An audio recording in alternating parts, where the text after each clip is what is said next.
Orang Dayak pergi ke Kuantan, hendak menuai sejalau padi.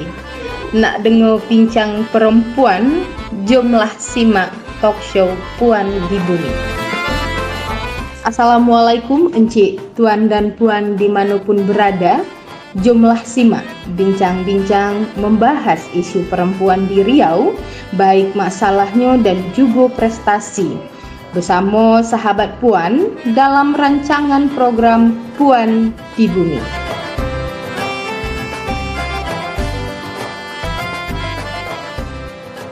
Halo Sobat Green, dimanapun Sobat Green berada, senang banget bareng saya Arif Perdana di Puan di Bumi kali ini bareng salah satu narasumber yang luar biasa, tentunya seorang wanita yang luar biasa, Kak Susi.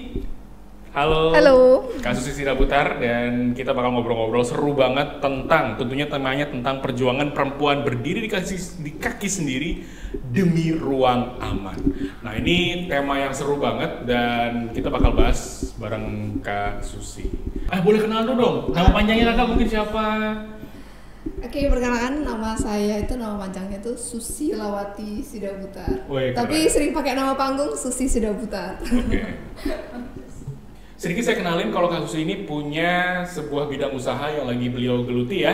Nah, kita kasih sedikit kisi-kisinya. Kira-kira Kak, dari usaha yang Kakak geluti, apakah usaha tersebut sudah memberikan ruang aman buat Kakak?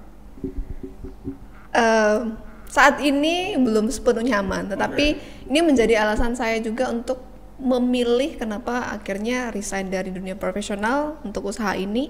Karena saya pikir bisnis di bunga dengan tanaman ini aman buat saya. Satu sisi dikatakan kenapa aman, ini bidang yang saya senangin.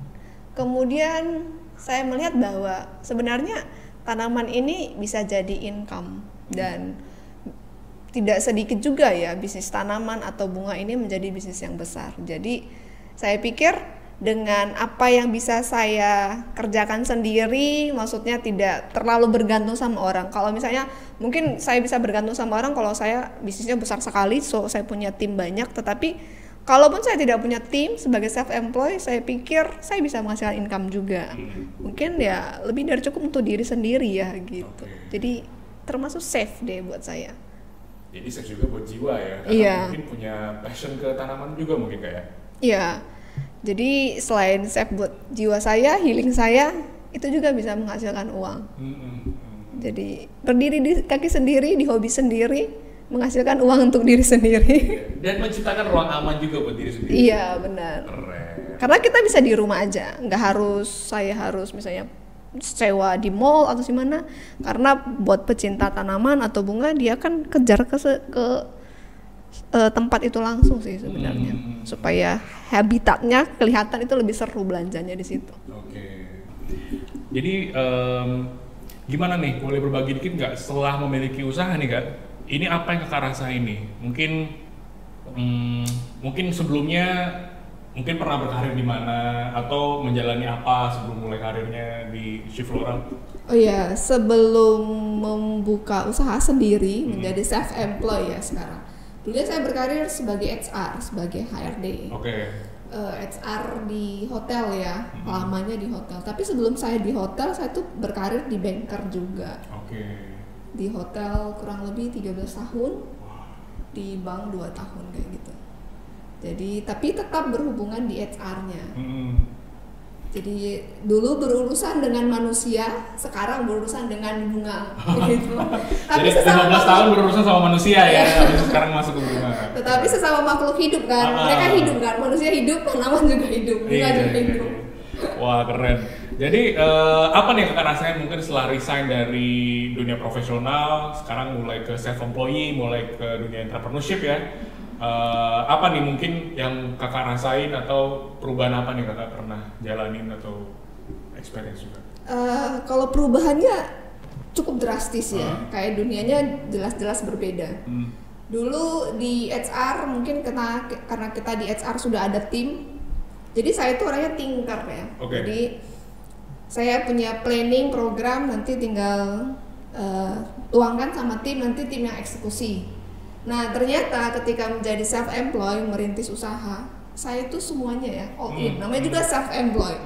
Saya ownernya, saya employnya. Jadi kalau kayak di Bunga mulai dari desainnya, merangkai, packaging, delivery, promosi, semua gitu ya. Oh ternyata saya sempat shock di situ. Maksudnya kayak shock culture-nya ya berbeda. Yang biasanya gue udah planning gini-gini, entar nanti acara karyawan gini-gini. Ada tim desainnya ya kan, ada tim yang hore-hore ke karyawan yang lain gitu kan. Kalau ini semua gitu. Jadi shocknya itu di situ ya, agak shock culture-nya berbeda gitu. Jadi sekarang belajar mencari sistemnya sih sebenarnya, masih mencari sistem gimana ritme yang tepat untuk dunia baru yang digeluti sekarang ini gitu. Apalagi kemarin tuh apa-apa didelegasiin kan. Iya. Bagi tugas A, B, C, kamu di sini, kamu di situ. Sekarang tuh all in tuh. Iya. Iya. Wah, jadi benar-benar dinamikanya benar-benar beda banget nih. Berbeda. Banget ya. Jadi jam tidurnya lebih sedikit ternyata.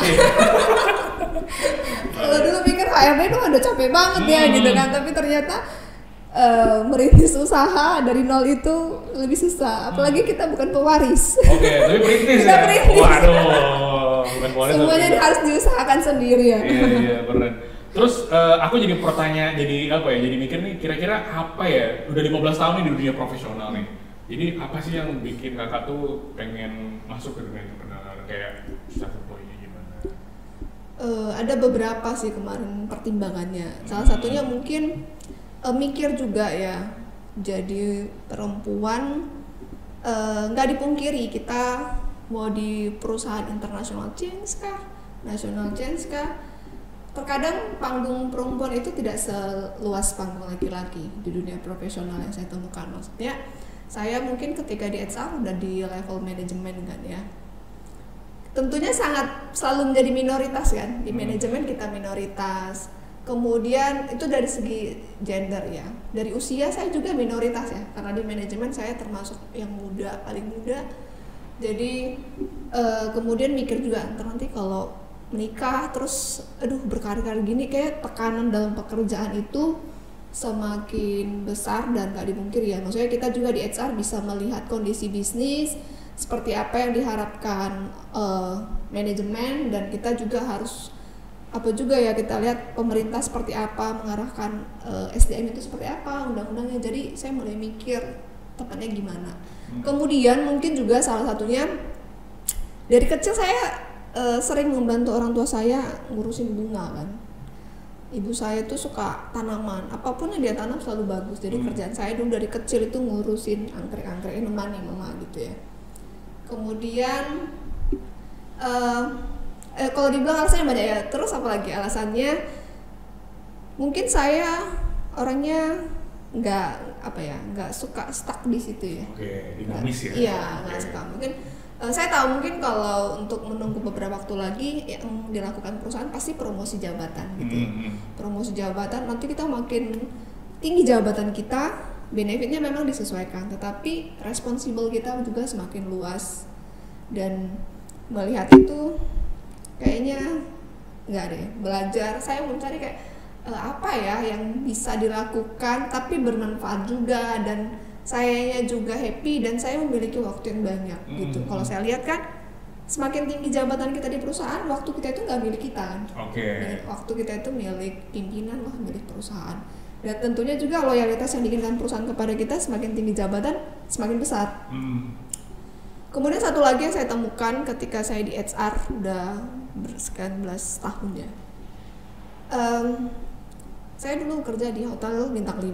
Jadi kalau merekrut karyawan itu standarnya pasti lebih tinggi daripada mungkin hotel-hotel yang di bawah kita bintangnya. Jadi kita tahu ya, maksudnya kalau kita merekrut SDM itu, merekrut karyawan, skill itu perlu, tapi kita pasti ingin karyawan yang berkarakter kan. Nah, sering saya menemukan bahwa karyawan ini karakternya bagus, attitude-nya bagus, secara skill juga bagus, tetapi secara physically dia tidak mendukung untuk bekerja di hotel bintang 5. Jadi bukan kita kayak membatasi ya, tapi tidak dipungkiri seperti gini ya, kalau kita lihat di maskapai lah, di airline ya. Semakin tinggi bintang airline ini pasti pramugarinya semakin good looking gitu ya. Baik itu dari sisi tinggi, terus juga wawasannya juga lebih bagus. Sama seperti di hotel, biasanya semakin tinggi bintangnya hotel, standar tinggi karyawannya itu semakin tinggi gitu. Kalau dulu kayak di hotel saya itu perempuan minimal tingginya 163. Oke. Saya tuh karyawan minimal 163. Untuk saya lulus. Jadi kalau kita merekrut yang perempuan minimal tingginya 163. Kalau yang laki-laki 175 gitu-gitu kan. Berarti saya lulus ya? Oh ya, lulus ya. Nah, jadi kita sering itu menemukan secara skill, karakter, attitude-nya itu sudah masuk kriteria, tetapi secara visinya nggak lulus. Itu sering saya temukan gitu. Sedangkan kalau kita di Riau, kategori Riau itu merekrut karyawan untuk bisnis hotel itu sulit. Karena SDM untuk hotelier itu sedikit sih. Udah sedikit, yang berkualitas lebih sedikit lagi gitu. Jadi kita sering impor dari provinsi-provinsi lain. Nah, kalau kita impor itu kan cost-nya lebih besar ya gitu. Jadi saya salah satunya tuh pengen juga ya kita punya usaha. Kalau orang-orang yang tadi saya bilang secara karakternya bagus, secara skill, attitude-nya bagus, tetapi mereka tuh tidak ada tempat gitu ya, kurang tempat untuk mereka bisa berkarya gitu. Pengen sih punya usaha yang merekrut orang-orang kayak gitu, tapi tidak based on fisik gitu ya. Oke. Jadi kalau misalnya mungkin di usaha sebelumnya, di kerjaan sebelumnya, itu fisik juga salah satu dari brand image juga dari perusahaan tersebut kan. Dan itu menurut saya fair ya, itu bukan kita mendiskriminasi orang ya, karena kita kan harus lihat dulu ini segmen bisnisnya apa. Kalau hotel kan itu jasa ya, service itu penting. Jadi saya pikir physically itu penting, bukan kita mendiskriminasi orang-orang yang secara tingginya kurang, bukan sih. Oke. Jadi ada niat tulus juga nih nanti mungkin di Shift Floral. Wah, nanti kalau one day nanti ada nambah anggota ya. Nah, nanti anggotanya bakal menampung yang berkualitas juga pastinya. Ya, prioritas utamanya jadi ya karakternya dan attitude gitu. Jadinya kayak gitu. Jadi karena Shift Floral kan nggak butuh orang yang harus tingginya 163 kan. Tapi mungkin tambahannya adalah orang-orang yang suka dengan tanaman, bunga gitu. Jadi kalau dia berkarakter berarti itu, tapi nggak suka dengan tanaman susah juga kayak jadi tim kita kan. Nggak ada bunga-bungaan, nggak nyambung kan, nggak enak juga ya. Jadi saya pernah dulu baru-baru itu saya sempat ada rekrut orang, tetapi bukan kayak full time dia kerjanya. Dia kerjanya bagus, inisiatif, jujur juga saya lihat. Tetapi dia tuh feel-nya ke bunga itu enggak gitu kan. Jadi dia tuh ketika saya bilang angkatin anggrek ini, yang ada anggrek saya tuh sering patah gitu. Jadi ya itu ya, mungkin kita juga harus kenali juga kalau kita kerja kita itu cocoknya di mana gitu. Jadi ya itulah drama-drama dalam merekrut karyawan ya, merekrut tim. Jadi ada beberapa kriteria gitu ya.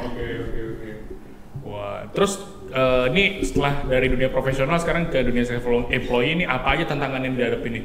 Oke lah, kita ngerjain semuanya dari A sampai Z kan. Tapi mungkin yang lain yang aku kan masuk dunia yang berbeda nih.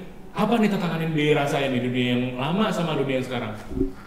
Jelas-jelas sangat berbeda, karena dunia bekerja profesional, apalagi saya di HR itu kan kaku ya. Kalau HR agak sedikit kaku gitu lah ya.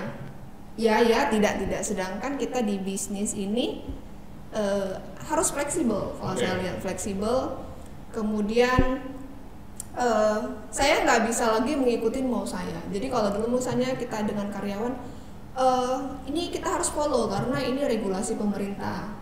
Regulasi ini putih-putih hitam-hitam gitu ya. Kalau bisnis ternyata saya temukan kita nggak boleh hanya membawa maunya kita. Saya itu kayak, menurut saya desain yang bagus itu kayak gini gitu ya. Jadi harus sedikit merendahkan diri, agak fleksibel mengikuti maunya pasar. Karena saya coba dulu ya awal-awal itu saya maunya dengan standar saya gitu ya kan. Agak susah, apalagi walaupun waktu itu saya sudah riset market ya di Pekanbaru seperti apa orang-orang di Pekanbaru untuk bunga. Jadi dulu itu punya standar untuk bisnis bunganya itu pakai bunga-bunga yang kualitas bagus, pakainya banyak kan 80 impor 20 lokal gitu. Bagus memang, semua orang mengakui bagus, tetapi ternyata market itu nggak sesuai dengan kantong. Kemudian juga yang saya temukan waktu itu Pekanbaru meaning akan fresh flower itu belum mungkin kita lihat di kota-kota besar, belum seperti itu, belum sekuat di kota-kota besar ya, masih kayak ada image aduh sayang banget belinya mahal-mahal ntar kan layu bisa kayak gitu. Padahal kalau kita mengerti bunga kan memang bunga itu diciptakan kan bukan untuk tetap segar selamanya kan. Bunga itu kan sebagai media yang mengajarkan kita mengerti akan momen. Jadi kan bunga itu ada freshnya dan dia akan layu. Jadi kalau saya melihat kita belajar dari bunga itu, kenapa orang kalau misalnya birthday, anniversary atau apa itu misalnya ngasihnya fresh flower gitu kan. Ya kalau saya ulang tahun hari ini, saya dikasih bunganya misalnya 3 bulan lagi, meaningnya udah beda ya gitu kan. Jadi momennya udah gak masuk nih. Iya gitu. Sama seperti misalnya kita promosi jabatannya kemarin. Dikasihnya misalnya 1 bulan lagi atau berapa bulan lagi kan itu yang kita rasakan sebagai penerimanya itu beda ya. Jadi sisi emosional tuh nggak dapat. Jadi pas hari H dikasih bunga, wah gitu kan langsung semeriwing ya gitu. Iya, jadi kan setiap momen itu ada waktunya gitu, sama seperti bunga. Jadi jangan lewatkan ketika bunga ini masih fresh. Nah, disitulah gitu kita menghargai momen itu. Jadi ya belum semua orang juga memahami seperti itu. Itu tantangannya juga. Akhirnya kemarin mutar lagi nih, oh ya mau gimana nih buat konsep bisnisnya kayak gitu. Ya pelan-pelan agak tidak mudah juga ya, mau akhirnya kita mengikuti maunya pasar. Dengan saya agak cukup idealis. Tapi ya ternyata bisnis seperti itu memang dibilang harus fleksibel dan harus kreatif. Tantangannya itu. Dan pasti tantangan berikutnya saya mengubah circle pertemanan dan pergaulan saya. Nah, ini gimana nih?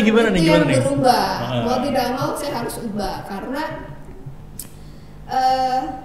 kalau dulu kan kerja kita dengan teman-teman profesional, terus juga dengan corporate teman-temannya. Jadi pembicaraannya topiknya udah tahu lah itu kan. Nah kalau sekarang kan nggak bisa lagi karena ya walaupun kita bisa gunakan corporate sebagai market kita, customer kita, tetapi kan kita tuh dari zero. Saya dari zero untuk jadi memulai usaha ini, saya juga harus belajar memiliki mindset seorang entrepreneur gitu kan. Supaya saya tidak menjadi punya mindset yang pedagang gitu. Saya inginnya memang mindsetnya menjadi bisnis bukan berdagang. Ya harus bergaul dengan orang-orang yang punya mindset seperti itu.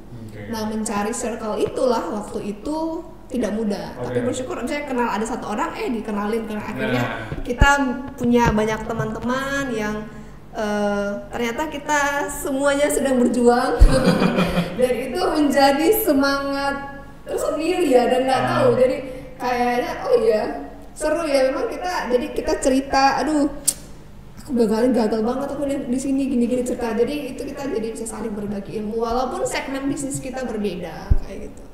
Wah, jadi emang circle itu benar-benar penting banget nih. Jadi bisa nginfluence kita. Saya pernah dengar ada ungkapan kamu kalau bergaul sama tukang ikan, kamu bau ikan. Kalau kamu bergaul sama tukang bunga, kamu tahu bunga gitu kan. Ya keren juga sih kayak gitu sih. Luar biasa. Nah, nih saya ada titipan pertanyaan nih dari produser kita. Masih single dan usia matang. Apa pertimbangan memilih usaha yang berkaitan dengan tanaman? Ini masih single atau udah? Iya, masih single. Wah, ini sahabat Green yang cowok-cowok. Nah, boleh kenalan ya nanti ya. Apa ya? Nyambungnya pertanyaan itu dengan status single ya. Wah, nggak tahu nih pesanan produser nih. Kenapa memilih? Saya itu sebelum saya memutuskan resign mau mulai usaha kan udah belajar juga, ketemu dengan teman-teman yang bangun usaha dari nol gitu. Ya yang seperti sering kita dengar lah, mungkin teman-teman sering dengar kalau kita mulai usaha lakukanlah yang kamu senangi gitu kan. Kemudian saya ngikutin kayak belajar, baca buku. Ternyata nggak cukup yang kita senangin, kita juga harus capable di situ kan gitu. Jadi saya senang dengan tanaman gitu karena mungkin dari kecil seperti saya bilang tadi dari kecil. Jadi di keluarga kami itu setiap kita sudah kelas 4 SD itu kita dikasih tanggung jawab sama orang tua, ada pekerjaan. Kebetulan saya itu punya banyak saudara, kakak, abang. Nah saya itu jadi kayak urusan kerjaan di dapur, di rumah itu enggak. Jadi tugas saya itu di halaman kayak nyiram bunga, ngurusin rumput, cabut rumput liar. Nah itu dari situlah, dari kecil. Kemudian kenapa akhirnya memutuskan bisnis di bunga ini? Waktu pandemik ya, jadi kita itu pandemik bisnis hotel kacau banget. Dan siapapun HR, even itu yang di hotel ataupun di corporate gitu, saya pikir pasti stres waktu itu. Nah waktu saya tuh ngurusin banyak kasus lah ya di masa COVID, employee gimana, bisnis nggak ada, kita penggajian gimana, pusing. Akhirnya di tahun kedua COVID, masih COVID juga, tetapi sudah bisa beraktivitas. Saya tuh kayak apa ya? Kayak ingin mau rehat sejenak dari pekerjaan. Jadi waktu itu saya minta cuti sama pimpinan saya 2 bulan. Saya juga kemarin mikir bakalan dikasih nggak ya, di mana sih bisa cuti 2 bulan gitu kan. Waktu saya ajukan ke GM saya juga, benaran ibu mau cuti 2 bulan? Kan nggak ada di peraturan perusahaan gitu. Ini benerannya mau cuti beneran atau? Waktu itu karena yang saya menemukan saya tuh kayak overload. Saya berada di fase overload. Ya tahu lah ya gimana kita perjuangan waktu COVID kita di HR. Nah akhirnya saya bilang saya mau cuti karena saya merasa overload. Saya udah siapin tuh kalau nggak di approve cutinya bakal resign. Karena saya harus ada self care buat diri saya. Saya nggak gitu. Aduh kalau perusahaan ini, karena kita bekerja dengan total juga di perusahaan. Jadi saya pikir ya kalau perusahaan tidak bisa melihat kinerja kita, tapi singkatnya akhirnya di-approve dong. 2 bulan saya cuti, saya ngambil, nggak tahu tadinya sampai saya ngajuin cuti itu belum tahu mau planningnya kemana sebenarnya, liburannya gitu. Tapi singkat cerita lihat di Instagram segala macam, pengen belajar floral designer gitu, nemu deh satu sekolah floral designer, lihat ini Melbourne kurikulum. Nah, mau keluar negeri kan nggak bisa waktu itu. Akhirnya ternyata di Jakarta ada. Jadi saya ngambil kelasnya di Jakarta, sebenarnya itu kelasnya itu 10 bulan. Cuman saya ngambil paket intensif. Jadi 2 bulan saya intensif Jakarta, Senin sampai Sabtu gitu kelasnya. Terus juga ada 4 bulan lagi sering bolak-balik weekend gitu. Nah, saya pikir setelah udah belajar itu kan masih tetap kerja setahun. Jadi saya pikir udah punya skill nih merangkai bunga gitu. Terus juga tanaman-tanaman kan agak tahu-tahu nih dari kecil gitu. Kemudian saya itu orang yang sering traveling. Kalau traveling ke luar negeri, saya melihat di luar negeri itu banyak toko-toko tanaman sebenarnya. Kayak di Jerman juga banyak tuh yang di Iya, dan di kafe-kafe itu udah lebih kayak apa ya? Bukan kayak kita itu kafenya lebih gersang menurut saya kan. Tapi sekarang udah banyak sih yang lebih hijau gitu kan. Oh iya, ternyata asik. Jadi kayaknya saya juga melihat, syukurnya saya sebagai HR ya. Manusia ini kan lama-lama makin hektik, makin stres menurut saya ya. Jadi manusia itu butuh ketenangan. Salah satu ketenangan itu nggak jauh-jauh dari tanaman dan bunga menurut saya. Itu ketenangan yang paling simpel dan paling gampang didapat manusia di tengah kesibukan dan kehektikan aktivitas gitu. Tambah lagi krisis global warming segala macam, dan saya pikir kayaknya ini bisa jadi peluang gitu. Walaupun saya melihat memang di Pekanbaru kayaknya belum deh. Berarti kayaknya saya masih perlu edukasi customer nanti, mengedukasi orang. Tapi karena saya suka, ya akhirnya saya pikir saya mantapkan itu dengan menggunakan uang tabungan yang tidak seberapa. Akhirnya memutuskan resign gitulah. Melihat, kalau saya sih melihatnya ada peluang. Itu pas habis cuti 2 bulan tuh? Oh belum. Cuti 2 bulan masih kerja lagi tuh 1 tahun. Masih kerja seperti biasa karena walaupun di pikiran sudah ada akan resign gitu kan. Tetapi kan nggak mau resign kayak kita itu kayak ninju itu yang ngasal gitu ya. Cuman selama masa 1 tahun lebih lah gitu saya passionnya saya itu kemana kayak gitu.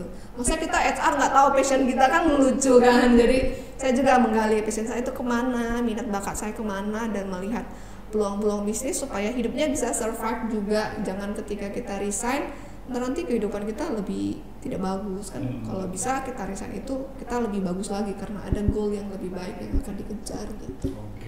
Wah keren banget nih, inspiratif banget nih ya sahabat Green, juga sahabat Buan dimanapun. Kadang turning point orang itu macam-macam ya. Iya. Tapi benar-benar ada alasan-alasan yang ngikutin di belakangnya, tapi apapun langkah yang dipilih bisa jadi malah jadi pilihan yang terbaik nanti di masa depan.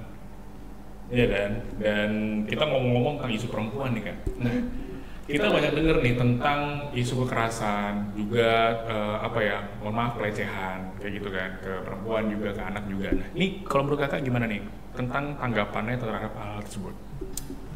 Ya mungkin kebetulan dulu saya kuliahnya di HI ya, jadi sering angkat isu-isu seperti ini juga. Dan ketika di dunia profesional saya juga menemukan loh, even itu perusahaan kita itu sangat bagus sekali gitu ya. Tetapi terkadang mungkin si pelaku tidak menyadari bahwa itu pelecehan seksual yang sedang dia lakukan. Jadi bukan hanya harassment physically gitu kan ya. Terkadang dari cara berbicara juga gitu kan, itu sering juga ditemukan. Jadi contohnya kayak gimana nih? Misalnya contoh-contoh simpelnya aja misalnya kayak gimana? Contoh simpel. Ini nggak apa-apa ya ceritainnya tentang kerja dulu ya. Ya. Jadi waktu itu misalnya gini, di manajemen kita ada meeting gitu ya, Nah di manajemen kan hanya saya perempuan yang HOD-nya hanya saya yang perempuan, selebihnya laki-laki. Waktu itu kita ada pemilihan uniform terbaru lah buat karyawan. Jadi biasanya sebelum kita meeting saya udah siapin nih beberapa pilihan untuk uniform karyawan, desainnya gitu kan. Nah kita meeting itu kan biasa pakai TV, pakai apa, buka Google gitu. Nah menurut saya waktu saya tuh dilecehkan menurut saya. Kenapa saya bilang dilecehkan? Waktu kita tunjukin nih ini desain dari HR ya, ini untuk departemen ini segala macam. Terus yang megang megang komputer, megang laptop ini coba kita buka yang lain gitu ya, googling dong kan, live gitu ya, googling. Carilah foto baju-baju pramugari luar negeri gitu kan, klik tahu Google ya, kita klik ini terkadang foto yang nggak senonoh itu muncul kayak atau foto gimana. Jadi klik kalau gini gimana yang menurut saya itu tidak pantas ya, lebih ke ada kayak pornografi gambarnya gitu kan, diklik. Bayangin ya kita sedang meeting itu dengan layar TV kayak gitu, dan yang lain itu ketawa kan, ketawa yang laki-laki, dan saya tahu mereka tidak sedang ngapain, cuman hanya lihat foto itu gitu. Tapi saya sebagai sendiri perempuan di ruangan meeting itu merasa mereka ini apa sih gitu. Jadi kayak saat itu saya merasa dilecehkan juga ya menurut saya kayak gitu di tengah. Nggak tahu menurut host sebagai laki-laki gimana Eca? Biasanya kan nggak sih, karena kan kita sendiri perempuan di antara para pria-pria di meeting itu, terus dia klik tuh gitu gambar foto yang memang uniform pramugari, tapi kan di Google itu sering ada uniform agak di di blur atau sensor atau iya nggak blur, jadi kayak random picture gitu. Iya gitu, tapi kan gambar yang misalnya gini, kalau pramugari biasanya fotonya itu kan profesional ya gitu, tapi kan di internet banyak ala-ala pramugari, ini yang ala-ala kayak model-model gitu, gitu. Dan itu maksudnya tidak satu klik foto dong, ada beberapa gitu. Itu dilecehkan nggak sih? Benar ya kan ya? Atau saya terlalu baper saat itu? Saat itu saya sempat terdiam dan rasanya mau nangis sebenarnya itu. Setelah saya gara-gara cowok-cowoknya ketawa nih. Iya, bapak-bapak itu semua ketawa kan. Saya tahu dia ketawa bukan ngetawain saya, tapi kan lihat foto itu. Cuman mereka nggak menghargain kita ini di ruang area profesional dan saya ada perempuan gitu. Gitu ya. Iya nggak sih? Atau saya terlalu baper saat itu? Bagaimana Mas? Itu situasinya agak kompleks ya. Jadi emang banyak banget kekerasan terhadap perempuan dari sudut pandang kakak juga. Maaf ada pelecehan tadi di ruang publik kayak di ruang rapat tadi, atau mungkin di jalanan kayak catcalling misalnya. Iya ya. Oke. Terus kalau misalnya gimana nih selama ini kakak sebagai cewek gimana nyikapin isu kayak gini? Entah itu ke perempuan, entah itu ke anak, bisa kekerasan tadi. Kita bisa lihat kayak jamret misalnya, atau misalnya orang yang begal, apakah begal itu begal fisik, begal keuangan, kayak misalnya ngambil barang atau apa, bahkan maaf ada belakangan begal anggota tubuh tertentu kan. Nah jadi kayak gimana nih kakak menyikapi ini nih? Isu ini kan banyak banget di mana-mana ya. Terus penindakannya gimana? Terus juga pelindungan terhadap korbannya gimana? Kan itu banyak banget berita-berita yang berseliweran. Nah kira-kira menurut kakak gimana nih? Kalau saya pikir sih memang di semua segmen ada tuh terjadi. Kalau di dunia kerja, area profesional saya bilang bersyukurnya kita punya undang-undang tenaga kerja itu backup employee. Jadi pasti, dan itu sering terjadi, bahwa karyawan perempuan itu juga mengalami pelecehan di dunia di tempat kerja. Beberapa kasus saya itu juga temukan ketika saya kerja, dan ya karena saya HR-nya perempuan gitu kan ya, jadi fighting dong gitu ya. Jadi maksudnya bahkan saya pernah itu akhirnya ini pimpinan termasuk orang penting sekali di perusahaan akhirnya dipecat karena awalnya sih ketika saya ajukan, misalnya gini, waktu itu ada karyawan saya itu dia cerita ke saya, Bu, saya kayak gini. Kalau orang yang dilecehkan itu sedih loh. Ini cerita kita sebagai perempuan. Curhat misalnya. Iya, dia curhat itu sedih. Dia tuh nangis gitu cerita sama kita. Tetapi sebenarnya dia katanya sudah menceritakan ke supervisornya. Terus supervisornya bilang, bisa aja lah, masa kayak gitu aja kamu apa gitu kan. Akhirnya dia cerita ke saya kesal karena katanya respon supervisornya seperti itu. Yang melakukan itu di atas supervisor dong gitu kan. Antara apakah supervisor mencoba ya udahlah tutup aja kasus ini gitu, tetapi saya ajukan ke manajemen, saya naikkan kasusnya. Beberapa HOD itu juga, maksudnya beberapa manajemen juga bilang, aduh ini biasa aja lah, nggak usah berlebihan kali HRD kayak gitu. Tetapi coba itu mungkin laki-laki atau bapak-bapak itu membayangkan kalau hal itu dilakukan buat sama anak perempuannya, atau sama istrinya, atau mungkin sama adik perempuannya, atau sama ibunya juga gitu kan. Saya pikir pasti dia nggak terima juga. Terkadang mungkin laki-laki itu terlalu anggap santai, simple aja kok kayak gitu, karena dia nggak mencoba menempatkan jika hal itu terjadi buat orang tersayangnya, terkasihnya, terdekatnya kayak gitu. Jadi banyak ya pelecehan buat perempuan itu. Tadi contoh dunia kerja, mungkin dari cara berpakaian juga. Terkadang beberapa profesi pekerjaan yang pimpinan berhak mengatur gimana kita groomingnya, gitu kan. Nah itu seringan perempuan dong dijadikan. Nggak pernah tuh bilang laki-laki pakaianmu kayak gini supaya misalnya datang customer gini, enggak kan. Misalnya perempuan gitu ya, kamu harus kayak gini. Nah, itu menurut saya pelecehan juga. Kemudian kalau kita di pasar, misalnya di jalan, ya banyak juga ya. Tetapi mungkin kita kalau di luaran dalam beraktivitas mungkin ya kita juga harus menjaga sikap, karena kita nggak bisa membayangkan seperti apa yang akan terjadi sama kita. Seperti tadi kayak tadi pelecehan misalnya saat kita berkendara atau di tempat umum gitu kan. Dan kalau saya bilang kalau kayak di tempat umum itu kita, perlindungan kita buat perempuan itu secara regulasi itu nggak tahu, apakah saya masih kurang membaca di mana kita bisa pengaduan perlindungannya itu. Kalau perusahaan itu jelas ada HRD, kita mengadu gitu.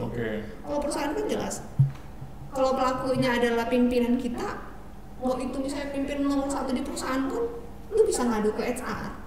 Karena HR itu bisa pecat Jane sekalipun, kan kayak gitu. Secara legal kan benar. Makanya kalau di perusahaan-perusahaan international change itu di undang-undang nggak boleh HR-nya itu orang asing, harus orang Indonesia kan, secara undang-undangnya. Karena memang secara level kita itu di bawah, misalnya di bawah direktur, di bawah GM, tetapi secara legal kita itu perpanjangan tangan negara. Makanya HR itu bisa juga memecat pimpinan nomor 1. Saya dulu pernah punya pengalaman seperti itu. Bersyukurnya saya dulu punya pimpinan itu orang expert. Jadi baginya harassment itu adalah benar-benar nggak ada ampun, pecat gitu ya. Karena memang secara undang-undang kan karyawan yang nggak ada ampun yang bisa dipecat tanpa pesangon itu kan mencuri, kemudian penggunaan drugs apa segala macam, sama pelecehan. Itu secara undang-undang tenaga kerja kita bisa selesaikan itu orang, nggak pandang bulu kayak gitu. Berarti perlindungan negara juga ada, melalui HR juga bisa gitu kan. Berarti udah ada perlindungan itu. Sekarang gimana di publik? Di publik ya nggak tahu. Kalau saya belum banyak melihat gimana kita mengadunya gitu ya. Apakah kita tetap ke polisi atau sekarang ke damkar? Wah, ada komen ya. Wah, ada komen. Nanti disensor ya. Tapi tetap bisa ke polisi kayaknya. Kalau sekarang bisa tetap ke polisi. Iya. Kalau damkar buat madami api, bakaran, ya kan. Wah. Oke, terus juga nih. Aduh, sampai waktu loh Pak. Nah, terus gimana tentang ruang aman nih buat perempuan sama anak di ruang publik nih menurut kakak? Ruang aman nih kayak idealnya itu kayak gimana sih? Atau di perusahaan juga bisa kan? Di ruang publik gimana juga? Gimana sih ruang aman nih buat perempuan sama anak menurut kakak? Kalau untuk kita di Indonesia memang belum aman ya. Jangankan dari pelecehan, dari kriminal lain pun kita masih belum aman. Di banyak negara kita aman. Menurut saya, karena kalau saya traveling sendiri aman gitu ya di beberapa negara.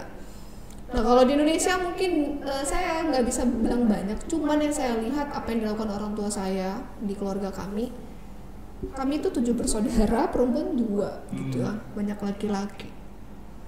Dan pertama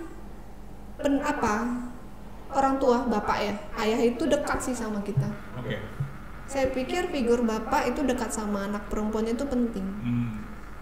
Jadi kita juga bisa ada bonding yang bagus dengan bapak. Kemudian bapak ngerti ya apa yang dipikirkan laki-laki. Jadi kita secara tidak langsung diajarin ya, sampai kita dewasa pun bukan kita meramal pikiran orang, tetapi akhirnya kita dari dikasih kisi-kisinya gitu, bahasa tubuhnya seperti apa gitu. Terus juga karena terkadang dari beberapa kasus dulu karyawan saya yang sering gampang mengalami pelecehan di kantor itu yang biasanya figur bapaknya itu nggak ada atau kurang. Tapi itu bukan jadi teori yang baku ya, maksudnya beberapa kasus saya temukan gitu. Ada dia pelecehannya, bahkan pernah ada karyawan saya itu pelecehan dari ayah tirinya. Ayah tirinya, maksudnya saya sedih sekali mendengar, dan dia tuh juga menceritakannya itu nangis-nangis ya gitu. Jadi dia pun gampang dilecehkan dengan teman kerjanya. Awalnya dia tuh ngadu ke kita itu kan dilecehkan teman kerja. Kan kalau kita karyawan cerita kan kita gali, ternyata dia di rumah juga sering ternyata. Nah nggak tahu saya, mungkin yang punya bapak-bapak, calon bapak-bapak. Jadi saya kan ada dengan anak perempuan, menurut saya penting. Kemudian ya jadi perempuan itu juga harus tangguh kali ya, maksudnya tangguh bukan hanya physically gitu, tapi harus smart lah. Smart kita menempatkan diri kita, terus juga ya kalau kita sudah tahu itu kira-kira tidak bagus lingkungan itu ya nggak usah, atau misalnya ada teman atau seperti apa. Terus juga mungkin kita jaga penampilan juga ya. Karena kita berpakaian yang bagus pun yang menurut kita kayaknya pakaian kita ini nggak menggoda gitu ya. Tapi kalau otak-otaknya sudah kotor ya menggoda aja samanya gitu ya. Jadi apalagi kalau pakaian kita mungkin mengganggu iman mereka. Jadi menurut saya itu penting. Ya itu lah mungkin yang bisa bagikan ya. Wah, ini aku cowok sendiri loh masalahnya. Jadi ini isu yang penting juga buat kita cowok-cowok nih, harus dengerin dari sisi perempuannya apa yang menjadi hal yang rawan atau jangan do and don'ts kita sebagai cowok ya, bagi yang cowok-cowok yang dengerin nih di Puan di Bumi, sahabat-sahabat Puan juga pastinya. Wah ini benar-benar jadi hari yang seru banget buat saya karena banyak insight-insight baru, banyak info-info baru nih yang bisa di-sharing nih, terutama dari sudut pandang cewek kayak gimana, apalagi di luar sana pasti macam-macam nih situasi manusia kan, orang-orang tuh macam-macam pemikirannya gitu kan. Nah terus kalau idealnya ruang aman itu dalam satu kata simpel deh, kira-kira apa? Ruang aman tuh satu kata simpel aja, buat ruang aman itu apa sih? Atau boleh 10 kalau mau. Ruang aman. Iya, ruang aman dalam konteks ini ya, konteksnya perempuan dan anak gitu kan. Ruang aman itu seperti apa?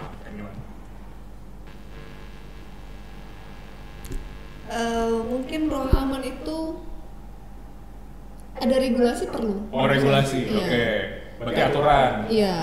Jadi kan kalau ada regulasi kita tahu ketika kita mengalami pelecehan kita tahu mengadu kemana, dan kemudian ketika ada regulasi yang tersosialisasi, orang pun agak mikir-mikir kalau mau melakukan gitu. Kemudian berarti regulasi yang tegas, aturan yang tegas. Kemudian jaga iman. Ya. Jaga iman iya ya. Jaga iman, jaga mata. Oke. Apa apalagi ya? Apalagi ya? Harus cerdas sih menurut saya. Jadi perempuan itu harus cerdas. Maksudnya cerdas itu nggak harus ya dalam pengetahuan yang karir gitu ya, tetapi cerdas juga melihat tempat, situasi, kondisi dan melihat orang gitu ya. Jadi peka sama lingkungan. Benar gitu. Jadi harus selalu ya waspada menurut saya. Waspadalah. Oke, next apa lagi nih? Tadi regulasi yang jelas, habis itu harus peka sama lingkungan atau sama situasi gitu, harus cerdas. Terus mungkin juga woman support woman ya. Woman support woman. Iya, menurut saya itu perlu dan penting sekali karena terkadang hal-hal pelecehan itu kita susah ceritain sama orang. Misalnya kita sama pacar kita sekalipun kita gak susah ya menceritakan, takut malu atau seperti apa. Tapi kalau sama sesama perempuan lebih gampang menceritakan dan pasti dia lebih memahami. Jadi ketika teman kita dilecehkan, dia untuk speak up ke umum itu pasti sulit. Jadi kita lah temannya yang speak up menurut saya. Yang menyampaikan gitu, ke publik gitu. Karena sering kan lihat-lihat di yang viral-viral yang mengalami pelecehan ini kan bukan dia yang melakukan bukan viral, korban yang viralin kan enggak, pasti karena dia cerita ke orang lain, baru orang lain ini yang punya hati yang mau support woman juga, nah itulah yang memviralkan. Jadi kan negara kita kalau viral baru gitu kan, jadi ya kan kita harus kenali juga kan negara kita seperti apa, bukan kita bilang itu nggak bagus-bagus, cuman karena mungkin regulasi dan apanya belum jelas, cara yang paling cepat viral ya nggak apa-apa diviralin. Itu ada benernya, jadi social justice-nya juga langsung ada, penegak hukum juga datang gitu kan. Benar. Wah, terus kalau ini berarti emang woman support woman ya. Ada lagi nggak yang kelima? Pokoknya nggak hanya woman yang support woman, men juga support woman too, ya kan? Men support woman too. Iya kan, jadi kalau semakin banyak laki yang mensupport wanita-wanita supaya tidak dilecehkan, saya pikir pelecehan nggak akan ada nanti. Kan laki-laki lebih tahu nih apa di pikiran laki-laki, pikiran kotornya. Jadi sebelum dia melecehkan, teman-teman laki-laki udah ngebaca, lucu nggak otak lu kayak gitu. Otak teke gitu ya. Wah keren. Jadi men support woman, woman support woman juga harus ya kan. Jadi nampak kawan-kawannya agak-agak gini pikirannya, marah mau maku kayak gitu. Iya, langsung bilang aja, lu punya ibu kan. Kalau ibu lu digituin, lu punya saudara cewek enggak kan gitu. Biasanya orang kalau diposisikan kayak gitu, baru gitu ya. Biar kena hatinya. Kecuali dia nggak punya ibu ya kan. Wah, ini kita jadi saya jadi ingat lagi nih tentang tanaman nih.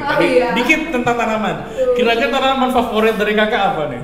Yang selama kakak di She Floral, apa nih tanaman favorit aku yang paling suka aku rawat atau aku besarin? Seperti anak sendiri, namanya Malika.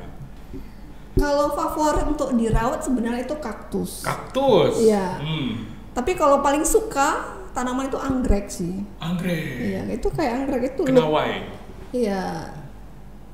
Kalau anggrek itu looknya itu kan kayak nggak hanya indah, tapi kayak ada elegan, wibawanya juga. Maksudnya kayak anggrek itu paketnya komplit menurut saya ya. Termasuk juga jadi mall ya? Mall Taman Anggrek misalnya. Ya, maksudnya pokoknya kalau bukan ya. Kalau jadi aku bayangkan apa ya? Karena kemarin di Bangku ada mall khusus pameran anggrek. Oh iya, itu mallnya namanya apa? Dia tuh nggak jauh dari Catucak Market. Ya kayaknya kita sekitar 20 menit aja jalan kaki. Kemarin lihatnya juga di sana. Jadi makanya tadi kebayang itu. Ada sampai yang mana? Terus tadi anggrek. Terus kenapa suka kaktus? Karena kaktus itu menurut saya juga bagus ya. Filosofinya juga bagus. Dulu waktu saya kecil, saya tuh pernah dihadiahkan orang tua saya itu kaktus ulang tahun. Jadi dulu kan kita nggak pernah dirayain ulang tahun. Jadi kayak kita nggak pernah dirayain ulang tahun ya. Maksudnya teman-teman ulang tahun kita kasih hadiah, kami nggak pernah gitu. Jadi waktu itu ulang tahun dikasih kaktus sama orang tua. Pesannya, hiduplah, tumbuh dewasa, besar seperti kaktus. Nah, aku ingat banget tuh pesan orang tua aku. Kaktus itu tanaman yang bisa survive, nggak terlalu sering disiram juga bisa. Mau nggak banyak matahari bisa, kena air banyak juga bisa gitu. Terus juga kaktus ini dia unik, nggak akan pernah ada kaktus yang ini bentuknya sama dengan kaktus yang lain. Dia unik, jadi kan dibilang orang tua saya bilang kamu harus unik lah, nggak boleh sama dengan orang lain gitu. Jadi diri sendiri. Terus juga kaktus itu kan dikenal sebagai tanaman yang tangguh ya. Tahan banting. Jadi tinggal di gurun kan aslinya kan. Iya, jadi makanya saya tumbuh besar jadi orang yang tangguh dan tahan banting. Kaktus filosofi. Jadi kalau beberapa teman saya ulang tahun saya ngeliat ini kayak nggak menye-menye nih, aku hadiahin kaktus. Waduh. Silakan googling meaning dari tanaman kaktus ya. Jadi kalau mau ngasih hadiah ke Kak Susi, kasih kaktus aja. Udah langsung suka dia. Keren. Nah, ngomong-ngomong tentang kaktus nih, kira-kira apa quotes dari Kak Susi nih? Apa quotes yang jadi prinsip hidup? Atau mungkin, kalau bahasa anak sekarang, kata-katanya hari ini? Kira-kira apa nih? Kata-katanya hari ini? Quote-nya apa? Hiduplah seperti kaktus. Apa ya? Ya, hiduplah seperti bunga. Sekarang bunga. Hiduplah seperti bunga. Bunga itu menyenangkan semua orang sih yang saya lihat. Jadi bunga itu kalau dia berbunga orang senang. Walaupun misalnya bunga bunga teh ayam sekalipun yang katanya bau gitu kan, tapi dia tetap indah. Dan dia itu nggak peduli mau seperti apa lingkungannya segala macam, tetapi kalau dia dirawat baik sama tuannya, dia akan memberikan yang terbaik sama tuannya. Jadi kan tanaman itu ya mungkin kayak semua tanaman lah atau bunga. Kalau kita merawat dia dengan hati kita yang baik gitu ya, dia akan mau menyenangkan kita juga. Karena dia kan makhluk hidup. Saya juga lagi baca buku tuh, ada The Secret of Plant gitu ya. Waktu itu saya waktu ke Thailand saya dapat bukunya. Jadi buku itu bilang sebenarnya tanaman itu semua berbicara, tetapi kita manusia yang terlalu bising, jadi kita nggak bisa mendengarkan mereka. Dalam gitu ya. Jadi tanaman itu bicara, tapi kita ini terlalu bising untuk mengerti. Iya, waktu itu ada aku lihat juga tuh Pak Kapolda juga ngomong kayak gitu. Tanaman itu berbicara loh gitu. Karena kan Kapolda sekarang kan suka tanaman ya. Oh, pas kali nih, cocok nih. Aku waktu Bapak itu ngomong, kayaknya ini dari buku yang gue baca kali ya. Mungkin Bapak baca buku yang sama kali. Iya. Jadi saya pikir kan gitu ya menurut saya. Kalau sekarang kan mungkin sudah hampir 2 tahun ini udah nggak kerja kantor. Jadi hari-hari bangun pagi ya buka pintu tanaman. Misalnya gini, ada tunas baru, makasih ya kamu sudah tumbuh kayak gitu. Oh gitu ya. Jadi afirmasi positifnya ke tanaman juga masuk ya. Besok dia tuh atau misalnya sorenya ada lagi dia berikan sesuatu yang menyenangkan kita, gitu. Misalnya daunnya tumbuh gitu, itu buat kita happy lah gitu. Nggak tahu, teman-teman bisa coba lah. Happy plant, happy life. Ya kan? Jadi tanaman itu happy, diekspresikan happy dia ketika kita merawat dia dengan baik. Nah, happy-nya tanaman itu membuat kita happy gitu. Banyak juga kan tanaman kalau dia tidak dirawat dia tumbuh sih, tapi dia nggak happy, dan kita pun juga melihat ini kayak bunganya gersang banget ya gitu. Kayak butuh perhatian nih, gitu kan, disiramin, dipupukin. Iya. Emang tanaman banget, emang keren sih. Nah, aku sempat kebayang kalau anggap nih misalnya nggak jadi pengusaha tanaman, kira-kira kepikiran apa? Kalau nggak jadi pengusaha tanaman, pikirannya apa? Ya, mungkin jadi HRD tetap ya. Oh, jadi the one and only is tanaman ya? Mungkin nanti menikah sama orang yang suka tanaman. Iya, suka tanaman. Pengennya sih kayak gitu. Jadi maksudnya rumah kode keras. Kayak hutan gitu, seru ya kayaknya ya. Maksudnya, kehutanan. Green Radio Line itu benar-benar ke hutan banget tuh, Mbak. Iya. Jadi kayak ada hutan di tengah kota. Jadi kalau ada tuh saya lupa ya channel YouTube-nya apa, tapi dia tuh YouTuber orang Singapura. Dia tuh kerjanya buat konten rumah-rumah yang di create seperti hutan. Kalau di Jakarta tuh ada yang bagus Pak Chandra gitu ya. Ada deh namanya. Nah, rumahnya wah itu memang benar-benar di tengah kota, tapi dia punya lahan luas. udah memang kayak hutan. Semua, tapi ya prepare-nya nggak waktu singkat ya. Pohon-pohonnya juga ada, pokoknya kayak hutan. Jadi dia ada banyak apa kehidupan gitu loh. Kayak seru banget sih kalau kayak gitu. Jadi di tanaman itu yang dilihat bukan cuma tanaman yang tumbuh, buahnya yang tumbuh, tapi ada kupu-kupu yang jatuh ke situ, iya, semua. ada kembang, ada jadi apa. banyak apa simbiosis ya, ekosistem, banyak ekosistem, banyak ekosistem di situ. Tapi ya tuh, saya suka tanaman tapi takut juga sih sama binatang-binatang kecil itu. Jadi lagi berpikir keras gimana caranya kita tetap bisa dekat dengan tanaman ini, tapi ya kita aman lah kayak binatang-binatang kecil ya gitu-gitu. Kira-kira yang paling kayak nengok apa ya, binatang-binatang kecil ini ngeliat apa nih yang bikin kita gitu? Kayak tahu nggak sih kayak luwing kaki 1000 kayak gitu. Itu kalau pergi sekolah masa sepatunya kayak mana tuh? 1000 ya telat dia. Oh iya, kaki 1000 misalnya, atau mungkin ulat bulu atau ya ulat bulu. Kalau ulat bulu mungkin kita udah lebih gampang ya tahu maksudnya ulat bulu ini ada karena apa, kita mungkin sudah bisa lebih gampang antisipasi. Terus juga kayak kalau kayak katak, itu katak itu kayak tetapi kalau tempat lembab dia suka ada ya. Saya bingung, katak itu kok tiba-tiba ada dari mana? Kalau sekarang saya tuh kan buat di Sivlora itu saya buat greenhouse. Greenhouse-nya nggak besar-besar banget sih, kecil lah. Nah greenhouse ini tujuan saya, jadi kalau saya duduk-duduk apa pokoknya saya tahu ini greenhouse ini steril, tidak ada binatang apapun, semua bunganya tidak ada hama. Kecuali gitu. kupu-kupu. Kupu-kupu sometimes kalau pas kita buka pintu mungkin kelewat dia masuk. Gitu. Itu nggak apa-apa ya? Iya nggak apa-apa.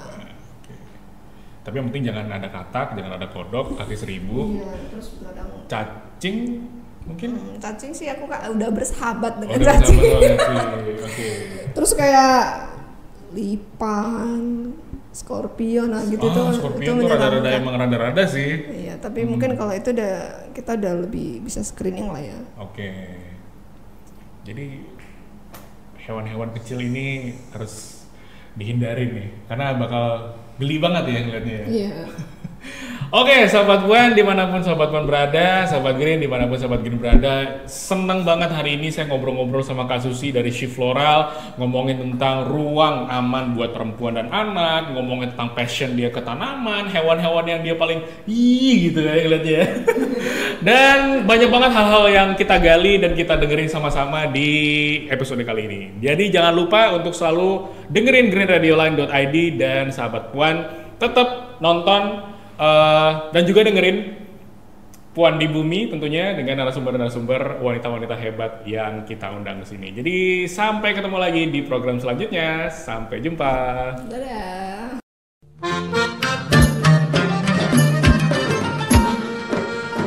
Kebaya molek dipadankan dengan tenun motif siku awan. Terima kasih sudah mendengarkan. Dukunglah selalu Sahabat Puan.